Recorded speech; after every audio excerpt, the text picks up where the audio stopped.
Welcome, students. Before this, we have learnt force acting on current carrying conductor in magnetic field.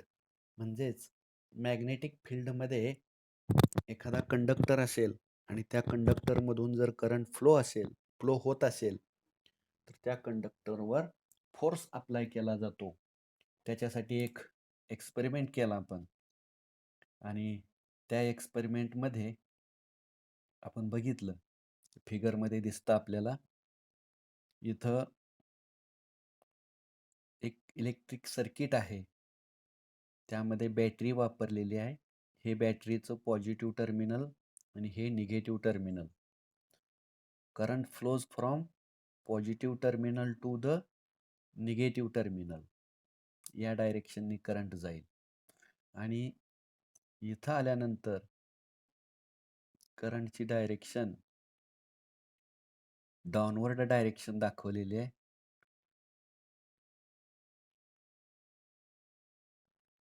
या ठिकाणी करंटची downward direction आहे आणि इथं त्याने एक फ्लेक्झिबल वायर वापरलेली आहे. एक फ्लेक्झिबल वायर म्हणजे लवचिक सहजपणे बेंड होणारी फ्लेक्झिबल वायर वापरलेली आहे. जेव्हा अशा प्रकारे करंट डाऊनवर्ड डायरेक्शननी फ्लो होतो तेव्हा काय होतं तर ही जे फ्लेक्झिबल वायर आहे ही फ्लेक्झिबल वायर सी पोझिशनला येते. म्हणजेच जी सरळ उभी होती डॉटेड लाईन्सने दाखवलंय याप्रमाणे म्हणजेच ती राईट साईडला अशा प्रकारे मूव्ह होते. लक्षात आलंय का? एक्सपेरिमेंट आपण मागच्या पिरियडला बघितला होता. ही जी उभी फ्लेक्झिबल वायर होती ती उभी न राहता तिच्यावरती फोर्स अप्लाय केला जातो आणि ती अशा प्रकारे राईट साईडला बेंड होते. बरोबर. आणि मग इथं आपल्याला म्हणता येईल की सी ह्या पोझिशनला म्हणजेच जेव्हा करंट वरून खाली या डायरेक्शनने फ्लो होतो तेव्हा ती जी फ्लेक्झिबल वायर आहे हा करंटची डायरेक्शन आहे. तेव्हा त्या फ्लेक्झिबल वायरवर जो फोर्स अप्लाय केला जातो त्या फोर्सची डायरेक्शन कशी आहे? अशी आहे डायरेक्शन ऑफ फोर्स. आणि इथं जर बघितलं आपण direction of current and direction of force applied on the conductor these two directions are perpendicular to each other. याच्यामध्ये 90 डिग्रीचा अँगल. लक्षात आलं? करंटची डायरेक्शन डाऊनवर्ड डायरेक्शन आणि ती लूप काय होते राईट साईडला अशा प्रकारे मूव्ह होते बेंड होते. म्हणजेच ती जो कंडक्टिंग वायर फ्लेक्झिबल वायर आहे ती फ्लेक्झिबल वायर राईट साईडला उजव्या हाताकडे अशा प्रकारे त्याचा कर्व तयार होतो. म्हणजेच त्याच्यावरती या डायरेक्शननी फोर्स अप्लाय केला जातो. म्हणजेच इथं काय direction of electric current and direction of force are perpendicular to each other. ह्याच्यामध्ये 90 डिग्रीचा अँगल आहे हे बघितलं आपण. आणि मॅग्नेटिक लाईन्स ऑफ फोर्स म्हणजेच डायरेक्शन ऑफ मॅग्नेटिक फील्ड ती डायरेक्शन इथं दाखवलेली आहे. डायरेक्शन ऑफ मॅग्नेटिक फील्ड ही कशी असते नॉर्थ पोल कडून साऊथ पोल कडे. मग ती डायरेक्शन इथं असणार आहे. ही आहे डायरेक्शन ऑफ मॅग्नेटिक फील्ड म्हणजेच लाईन्स ऑफ फोर्स. तर ही जी ऍक्टिव्हिटी आहे ही ऍक्टिव्हिटी कशाशी रिलेटेड आहे? Direction of electric current, direction of magnetic field and direction of force. त्यानंतर दुसऱ्यांदा काय झालं तर ही जी बॅटरी आहे ह्या बॅटरीचे टर्मिनल्स आपण काय केले रिव्हर्स केले किंवा इंटरचेंज केले. म्हणजे पॉझिटिव्ह टर्मिनलच्या ठिकाणी निगेटिव्ह टर्मिनल आणि निगेटिव्ह टर्मिनलच्या ठिकाणी पॉझिटिव्ह टर्मिनल. म्हणजे उदाहरणार्थ ही बॅटरी आहे बॅटरीचं इथं निगेटिव्ह टर्मिनल लेफ्ट साईडला आणि इकडे निगेटिव्ह टर्मिनल आणि इकडे बॅटरीचं पॉझिटिव्ह टर्मिनल. अशा प्रकारे बॅटरी तुम्ही कनेक्ट केली टर्मिनल्स रिव्हर्स केले तर इथं तुमच्या बॅटरीचं पॉझिटिव्ह टर्मिनल आणि इकडे निगेटिव्ह टर्मिनल आहे. तेव्हा काय होईल तर करंट हा पॉझिटिव्ह टर्मिनलकडनं निगेटिव्ह टर्मिनलकडं, म्हणजेच करंट कुठं जाईल, इथं दाखवलंय ते वरच्या direction. This is the direction of current, upward direction. मग तेव्हा काय होतं, तर तेव्हा ही जी फ्लेक्झिबल वायर आहे ती फ्लेक्झिबल वायर लेफ्ट साईडला मूव्ह होते. म्हणजेच तिच्यावरती जो फोर्स अप्लाय केला जातो ती फोर्सची डायरेक्शन कशी आहे, लेफ्ट साईडला. आणि करंटची डायरेक्शन अपवर्ड डायरेक्शन. आणि मॅग्नेटिक फील्डची डायरेक्शन इथे दाखवली, from north pole to south pole. This is the direction of magnetic field. आणि हे जे आहे ह्यामध्ये सुद्धा तुम्हाला काय लक्षात येतं, direction of magnetic field, direction of electric current and direction of force. This activity or experiment gives the relation between the direction of magnetic field, direction of electric current and direction of force applied on the conductor. पहिली position जी होती या चित्रातली ती C position, ती इथं दाखवली आहे. आणि आता आपण बघितलं ती पोझिशन कुठली आहे, बी पोझिशन. बी पोझिशन म्हणजे करंट वरती जात असतानाची बी पोझिशन. आणि ए पोझिशन कोणती आहे, तर जेव्हा या सर्किटमध्ये तुम्ही की इन्सर्ट केलेली नाही, म्हणजे जेव्हा ह्या सर्किटमधून कोणत्याही प्रकारचा करंट फ्लो होत नाही, तेव्हाची पोझिशन जी आहे ती कुठली आहे, ए पोझिशन. ठीक आहे. तर हा भाग आपण मागे बघितलेला आहे. त्याच्या पुढील भाग या एक्सपेरिमेंटवरनं आपल्याला समजलं काय, तर त्याच्याच खाली, त्या ऍक्टिव्हिटीच्या खाली त्यांनी शॉर्टमध्ये दिलेलं आहे. शॉर्टमध्ये तुम्हाला सांगितलंय त्यांनी, the above experiment clearly shows that a force is exerted on the current carrying conductor. ती फ्लेक्झिबल वायर राईट साईडला किंवा लेफ्ट साईडला का मूव्ह झाली, कारण त्या करंट कॅरिंग कंडक्टरवर फोर्स एक्झर्ट झाला. The direction of this force depends on both the direction of current and the direction of magnetic field. त्या कंडक्टरवर, फ्लेक्झिबल वायरवर जो फोर्स अप्लाय केला गेला तो कधी राईट साईडला कधी लेफ्ट साईडला तो मूव्ह झाला. तर ही फोर्सची डायरेक्शन कुणावरती अवलंबून असते, तर डायरेक्शन ऑफ करंट आणि डायरेक्शन ऑफ मॅग्नेटिक फील्ड या दोघांच्या डायरेक्शनवर त्या फोर्सची डायरेक्शन अवलंबून असते. त्यानंतर पुढे आपल्याला आज अत्यंत महत्त्वाचा भाग शिकायचा आहे, फ्लेमिंग्स लेफ्ट हँड रूल. अत्यंत महत्त्वाचा भाग, फ्लेमिंग्स लेफ्ट हँड रूल, की जो रूल समजल्याशिवाय इलेक्ट्रिक मोटार किंवा पुढील जो भाग आहे तो भाग आपल्याला समजणार नाही. आणि हा फ्लेमिंग्स लेफ्ट हँड रूल खूपच सोपा आहे. यापूर्वी आपण जो शिकलो होतो ते काय होतं, right hand thumb rule. Right hand thumb rule. आता आपल्याला काय शिकायचं आहे, फ्लेमिंग्स लेफ्ट हँड रूल. तर हा जो एक्सपेरिमेंट आता आपण बघितला तो एक्सपेरिमेंट कशासाठी आहे, तर फ्लेमिंग्स लेफ्ट हँड रूल समजण्यासाठीच आहे. काय सांगितलं या फ्लेमिंग्स लेफ्ट हँड रूल मध्ये, in the above experiment we considered the direction of electric current and the direction of the magnetic field and found that the direction of force exerted is perpendicular to both.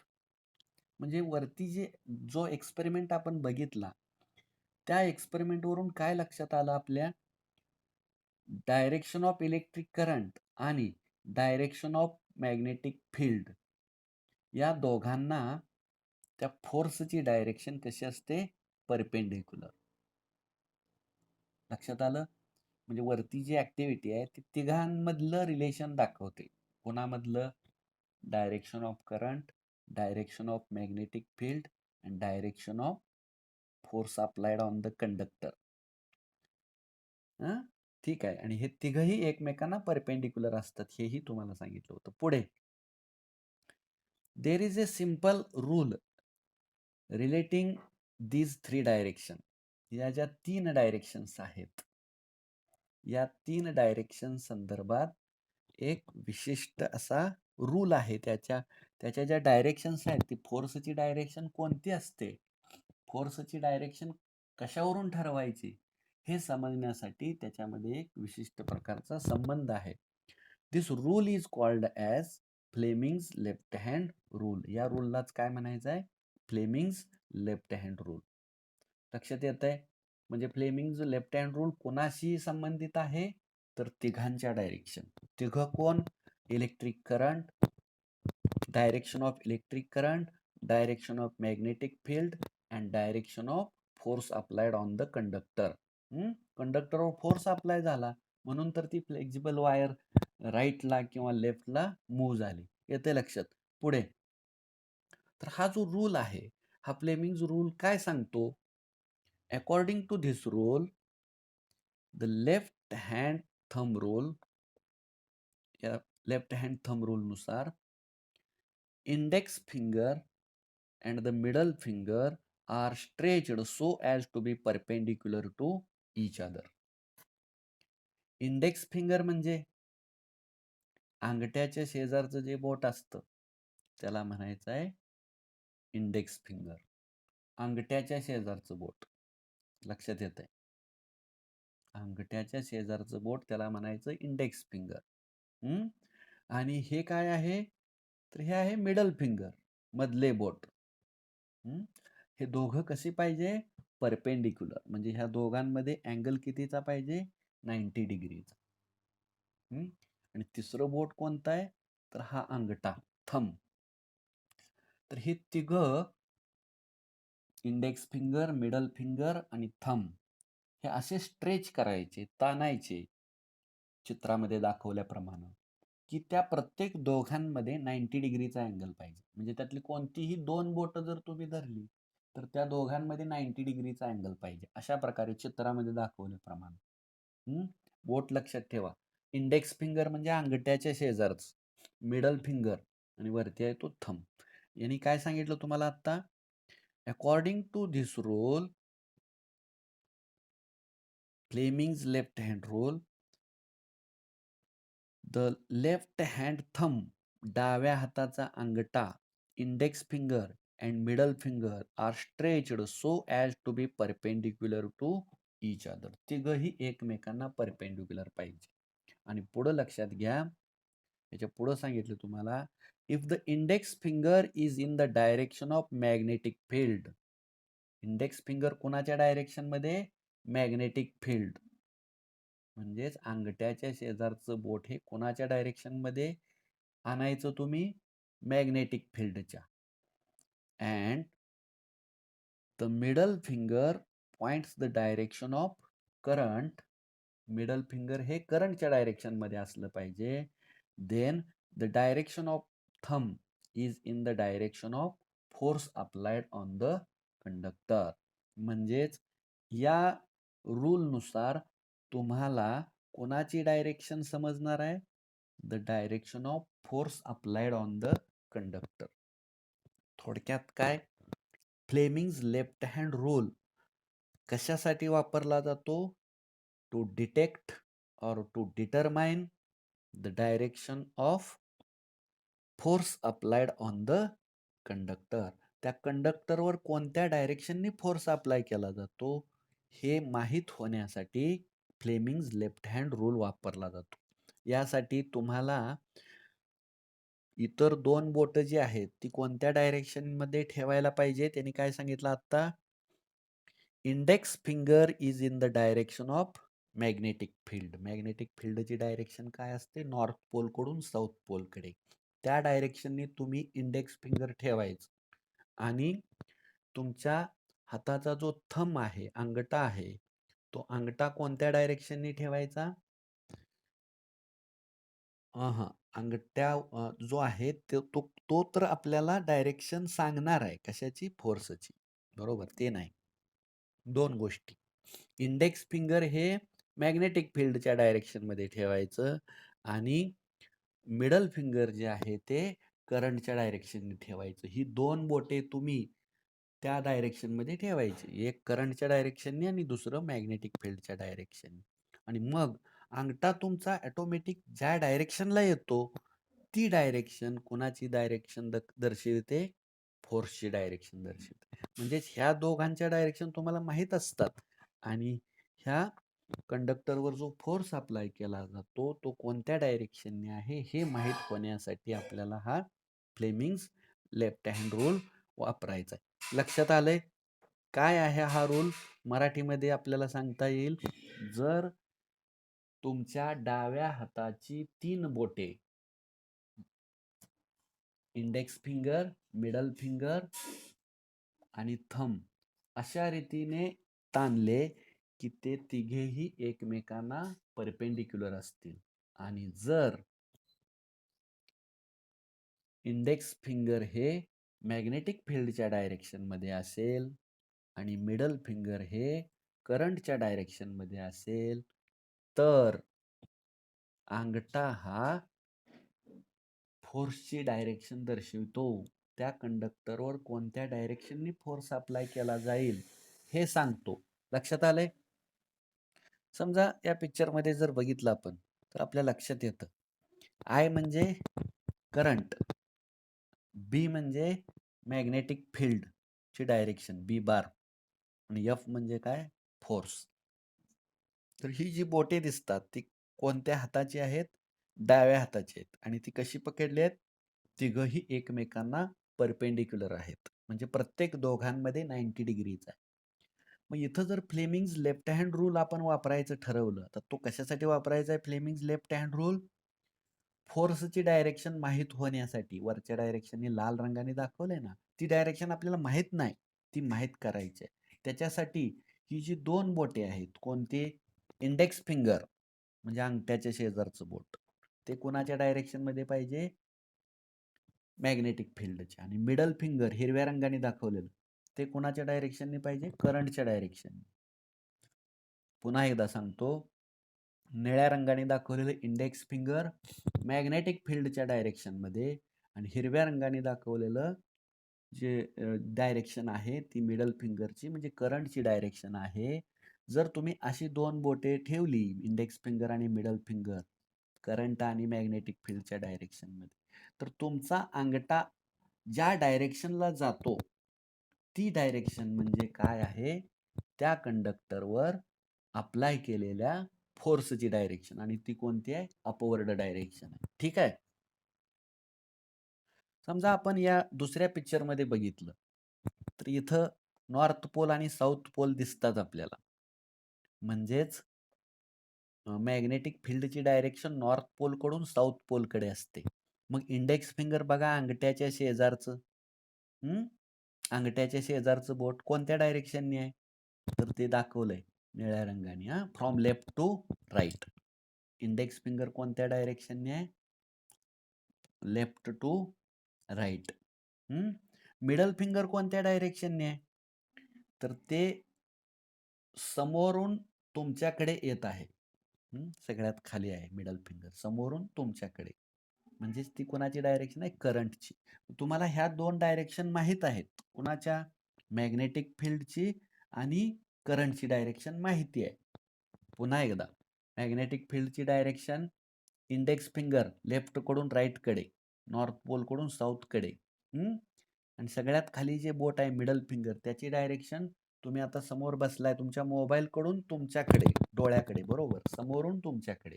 कुणाची direction? करंटची. तेव्हा तुमचा अंगठा आपोआप कोणत्या डायरेक्शनने गेलेला आहे? वरच्या डायरेक्शनने, अपवर्ड डायरेक्शन. आणि मग ही अपवर्ड डायरेक्शन कुणाची असते? त्या कंडक्टरवर अप्लाय केलेला फोर्स, त्या फोर्सची डायरेक्शन.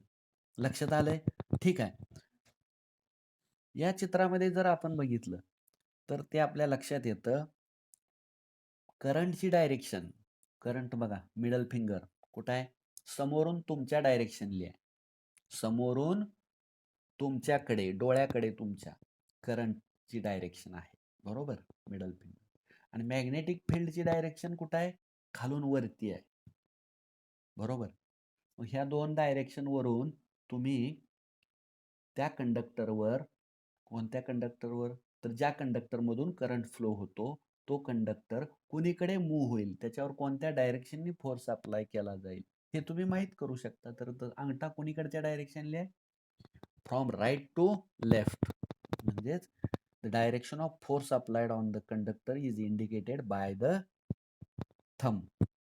अशा प्रकारे लक्षात येईल आपल्या ते. हा फ्लेमिंग्स लेफ्ट हँड रूल कशासाठी शिकलो आपण?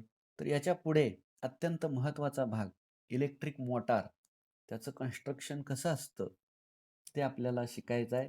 मग त्यामध्ये तो जो मोटारीचा ॲक्सल आहे तो कशामुळे फिरतो आणि ते फिरण्याची डायरेक्शन कशावरती अवलंबून असते? Fleming's left hand रूलवर. त्यासाठी हा फ्लेमिंग्ज लेफ्ट हँड रूल आहे. आणि अत्यंत महत्त्वाचा भाग इलेक्ट्रिक मोटार हा भाग आहे की ज्याच्यावरती दरवर्षी परीक्षेमध्ये प्रश्न येतो. त्यामुळं मोठा प्रश्न असतो, explain the construction principle construction and working of electric motor असा प्रश्न येतो. तो भाग मोठा या पिरियडमध्ये होणार नाही, म्हणून आपण थांबूया आणि राहिलेला भाग इलेक्ट्रिक मोटारचा नेक्स्ट पिरियडला आपण शिकूया. ठीक आहे, ओके.